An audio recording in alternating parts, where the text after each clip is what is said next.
I'm a coastal scientist. A modest statement from Hilary Stockdon, who is responsible for the U.S. Geological Survey Coastal and Marine Resources Program.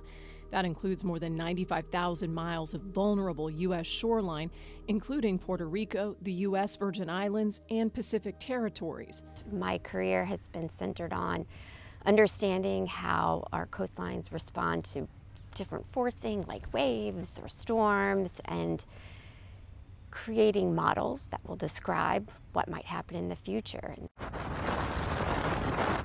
For Florida, that means storm surge, flooding, and erosion. The research helps local and federal agencies like NOAA and FEMA understand and prepare the public for coastal hazards.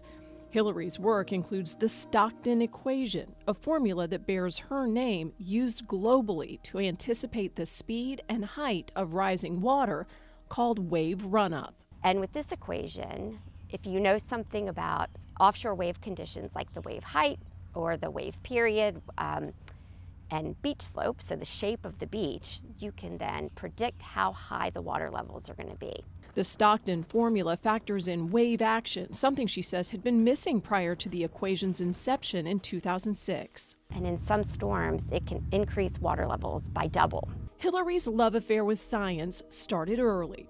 As a child, just loved being outside, loved beaches.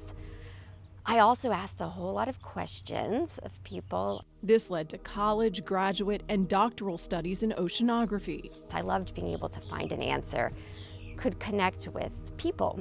And possibly help them survive disaster. We talked to the people in the communities, emergency managers, local governments, to help them to understand what the challenges are that they're facing along coastlines or with ocean environments, and then target our research to being able to answer those questions and really provide them with information they need to make tough decisions about living along the coastline. Hilary's duties also include determining where funding is needed and how it's distributed.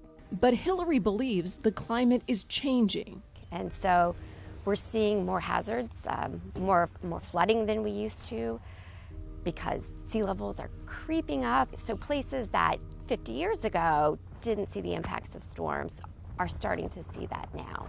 But her busy life also includes raising her 2 children and passing on a love and appreciation for nature. One is a college student at Florida State, and she's studying environmental science and loves the water. She spends a lot of her time surfing, scuba diving, and also really passionate about the environment. And then my son is in high school here in St. Petersburg, and he also loves being outside and boats and exploring the outdoors, and also like games and typical teenage boy stuff.